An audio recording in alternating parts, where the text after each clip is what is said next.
Monsieur d'Avignon, bonjour. Bonjour. Merci d'avoir accepté de livrer votre témoignage dans le cadre du projet de commémoration de l'œuvre de Tommaso Padoa Schioppa, des interviews réalisées en coopération avec Notre Europe et Sciences Po Paris.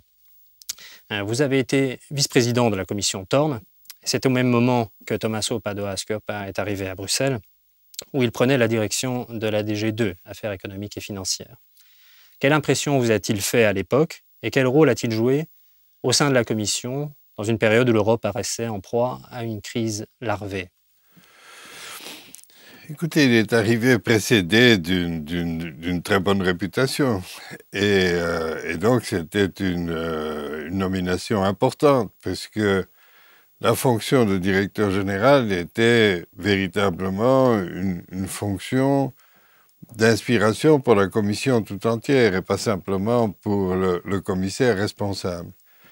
Et je me souviens parce que c'était François-Xavier Ortoli qui était en charge des affaires financières à la commission.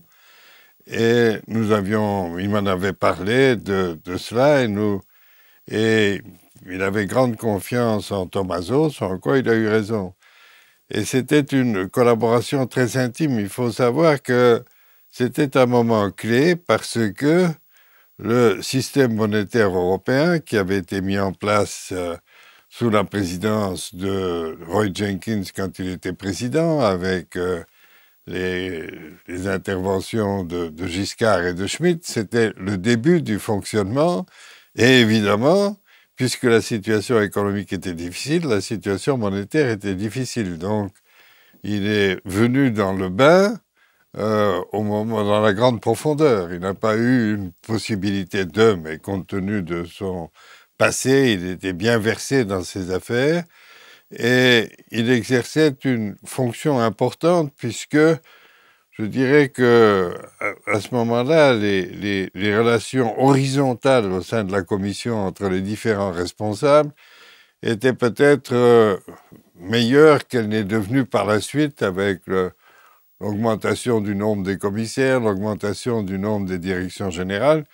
Par exemple, moi qui m'occupais beaucoup des affaires industrielles et économiques, Tommaso Padoa nous aidait sur la partie macroéconomique des choses. Et pas simplement la direction de l'industrie s'occupait toute seule dans son silo. Donc, j'ai appris à bien le connaître, à bien l'apprécier.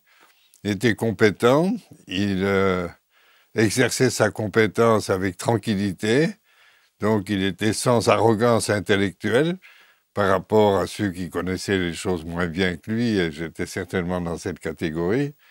Et il a repris une direction générale importante et a conservé l'importance de cette direction, y compris par rapport aux États membres. Parce que à ce moment-là, il n'y avait pas de scission dans la préparation des réunions du Conseil, c'était par les représentants permanents. Donc, il était en prise directe sur la négociation, je dirais, politique pour aboutir aux résultats recherchés. Tommaso Padoa Schioppa appartient à un groupe de hauts fonctionnaires italiens avec des gens comme Renato Ruggiero ou plus tard Mario Draghi qui ont beaucoup œuvré pour la modernisation du pays en utilisant le levier que représentait l'Europe pour encourager les réformes. De quelle réputation jouissait-il sur la scène européenne?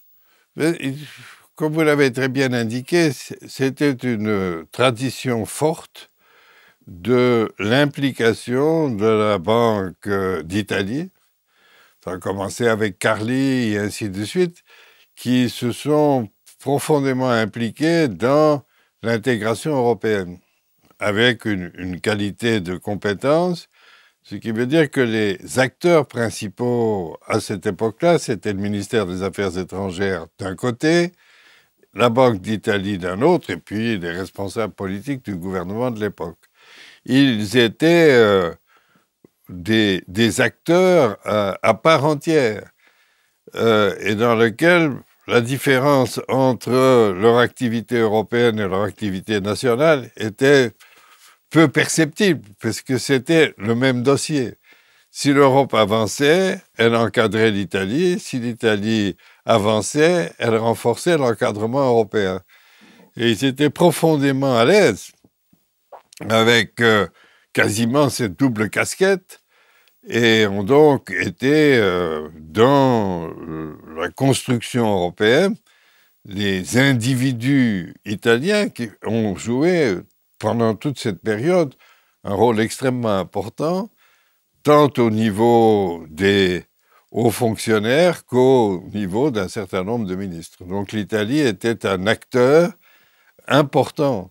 Et donc c'était un des paradoxes de la situation, parce que la situation politique italienne était compliquée, elle a toujours été, elle l'est toujours, et ça ne les empêchait pas d'être au niveau de la construction européenne des acteurs de premier plan, et on ne se trouvait pas du tout à ce moment-là dans une situation qu'on a connue par rapport à la suite, où il y avait une différence entre les pays du Nord et les pays du Sud. L'Italie n'était pas qualifiée de pays du Sud dans ce parcours qui a conduit à l'union monétaire. Justement, par la suite, Tommaso Padoa-Schioppa, à la fin des années 80, a joué un rôle central dans la préparation de l'union monétaire. Et quel a été, à vos yeux, son apport principal? Je pense que et Jacques Delors pourra en être un témoin encore plus précis que moi, mais quand on analyse la construction européenne, on voit toujours qu'il y a deux niveaux. Elle a un niveau d'impulsion politique dans lequel l'horizon est fixé, et elle réussit dans la mesure où, sur la base de ou par rapport à cette vision politique, se constitue une structure de compétences de mise en œuvre. Et donc, de la même manière qu'il y avait une impulsion politique vers l'union monétaire, il y avait une structure de vérification des moyens, de comment faire, de l'organisation administrative et juridique. Et donc, cette combinaison entre l'impulsion politique d'une part et la capacité d'en faire quelque chose d'opérationnel d'autre part, qui oblige d'entrer dans les détails et d'avoir faire les vérifications nécessaires sur comment ça peut ou ça ne peut pas fonctionner. Et il a été tout à fait essentiel dans la direction de cette mission-là, qui était de traduire en éléments opérationnels ce qu'était le grand objectif.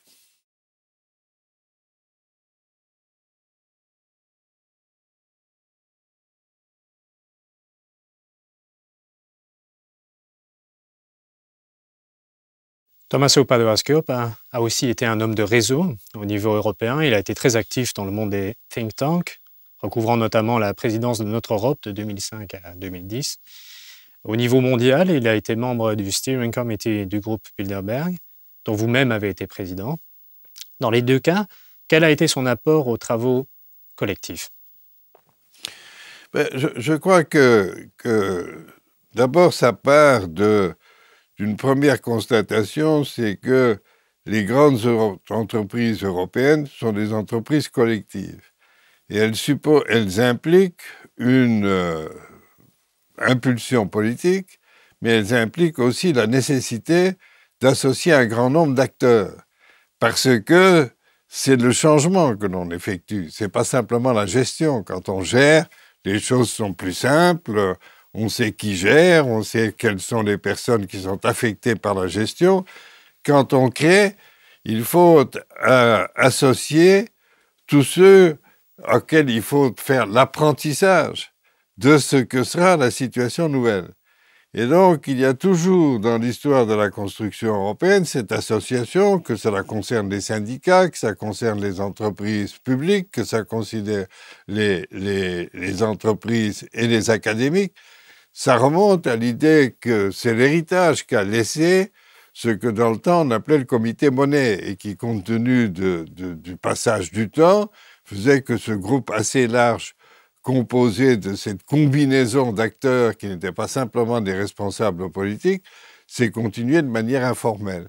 Et Tommaso, tout à fait naturellement, faisait partie de cet exercice de conviction, de pédagogie et d'écoute, parce qu'il est très important de ne pas se lancer dans le nouveau sans prendre l'expérience de ceux qui connaissaient la situation ancienne que l'on doit améliorer. Et donc, il était tout à fait naturellement un interlocuteur écouté, comme il était un interlocuteur qui souhaitait écouter et recueillir les éléments supplémentaires à ce qu'il connaissait dans sa fonction précise, que ce soit à la Commission, que ce soit à la Banque d'Italie ou plus tard à la Banque centrale européenne. C'était une attitude tout à fait normale de faisceau, d'être sûr que tous les éléments pertinents pouvaient être connus, pas nécessairement retenus comme on le suggérait, mais connus. Et dans ce sens-là, avec le tempérament qui était le sien, on aimait bien lui parler et on aimait bien l'écouter. Nous avons parlé des think tanks tout à l'heure. De façon plus générale, comment évaluez-vous l'apport de ces réseaux, parfois décriés, à la construction européenne? Bon, écoutez, donc dans cette affaire de réseau, il y a le cliché habituel qui est maintenant renforcé par les réseaux sociaux et ainsi de suite. Les gens aiment croire au grand complot. Ils aiment croire qu'il y a un certain nombre de personnes cachées quelque part qui gouvernent le monde. Et je me souviens bien que nous disions à peu près la même chose. Un jour, on nous interrogeait sur Bilderberg et on nous disait « Vous êtes le gouvernement occulte du monde ». Et ensemble, nous avons dit, si nous étions le gouvernement occulte du monde, la première chose qu'on devrait faire, c'est démissionner et aller se cacher, parce que vu l'état du monde, on ne peut pas dire que nous avons accompli une belle trajectoire. Donc, il y a quelque chose de ridicule, mais qui existe depuis toujours. Le fantasme du complot se trouve dans l'histoire, quand on sait qu'un auteur français a vendu 100 000 exemplaires d'un livre qui expliquait qu'il n'y avait pas d'avion qui était tombé sur le Pentagone au mois de septembre. Donc, tout est possible dans la mesure, on discute encore de l'assassinat de Lincoln. Donc, les choses sont là. Je crois simplement que ce sont des choses utiles, mais elles ne sont pas essentielles. Elles sont utiles parce que c'est important de connaître la vie des autres. Et pour connaître la vie des autres, il faut pouvoir les rencontrer et il faut que ces différents avis puissent se confronter. Et je crois qu'en ce sens-là, c'est une addition de la connaissance que l'on a des choses, une possibilité d'avoir un meilleur jugement sur les difficultés qu'on va rencontrer, sur la capacité qu'on a de convaincre et de persuader. Cela étant, c'est complètement accessoire à la décision politique. C'est un accompagnement d'eux pour faire réussir quelque chose. Ce n'est pas le réseau qui fait la politique. Le réseau peut aider à réaliser les objectifs que l'on a entrepris.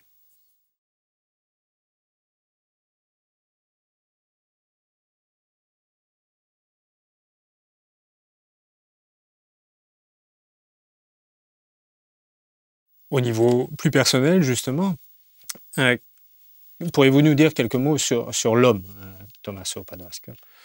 Alors, c'était un homme de conviction. Et c'est très important parce que il n'exerçait pas simplement une fonction, il était persuadé de la nécessité de mener l'action de poursuite de l'intégration européenne, et c'est vraiment dans ce contexte-là que se situe sa carrière, comme on l'a dit tout à l'heure, cette non-distinction entre l'intérêt national et l'intérêt européen. Si l'Europe marche, l'État marchera mieux. Si l'Europe marche bien, c'est qu'elle prendra en compte ce que sont les spécificités des États et ainsi de suite. Et donc, la première chose qui frappait, c'était cette conviction qui s'exprimait de manière tranquille. C'était tout sauf quelqu'un qui faisait des déclarations ex cathedra. Mais il ne faut pas parler fort pour être entendu. Et donc, il avait cette caractéristique de parler doucement, mais sur la base de sa conviction qui était la sienne, on savait que que ça avait du poids et que c'était important. Ensuite, c'était un homme gentil. Donc, on peut imaginer dans les fonctions qu'il exerçait, qu'il a exercées tôt dans sa carrière, qu'il pouvait se prendre pour ce qu'il était. Il ne se prenait pas pour ce qu'il était. Il était très convaincu qu'il avait des choses à dire et des choses à apporter, donc il n'avait pas de fausse modestie en disant « moi qui ne sais rien », etc. Mais au contraire, il le faisait avec une grande tranquillité et beaucoup de gentillesse d'essayer de comprendre ce qu'on lui disait, force de persuasion pour persuader dans la mesure où ses interlocuteurs n'étaient pas convaincus dès le départ, une grande ténacité, ce qui est indispensable dans les affaires européennes. Elles ne vont pas nécessairement vite, elles ne se font pas nécessairement du premier coup. Et donc de combiner patience et ambition était une de ses caractéristiques. Ensuite, comme individu, il était amusant, il avait un bon sens de l'humour, un peu de sens de la dérision, donc c'était en dehors de tout un bon camarade. Pour revenir à Tommaso Padoa-Schioppa, y a-t-il peut-être d'autres moments de sa carrière que vous souhaiteriez évoquer? Je pense que, comme vous le voyez, sa carrière a été très linéaire d'une certaine manière. Il était haut fonctionnaire italien, il a été haut fonctionnaire européen, il est retourné à la Banque d'Italie, il n'est pas devenu gouverneur de la Banque d'Italie, il est reparti à l'international. Quand sa carrière professionnelle s'est terminée, il tout à fait naturellement s'est retrouvé dans la possibilité, avec le temps qu'il avait, de continuer à être un inspirateur d'idées. Et à ce moment-là, il a repris la présidence de notre Europe, dont il était un membre du Conseil. Donc il y a un grand élément linéaire dans ce qu'étaient les caractéristiques de sa vie. Et il trouvait le temps à côté de ça. Il aimait la bonne vie, il aimait les arts, il aimait beaucoup de choses. Ce n'était pas du tout un fonctionnaire technocrate frigide. Monsieur Davignon, je vous remercie.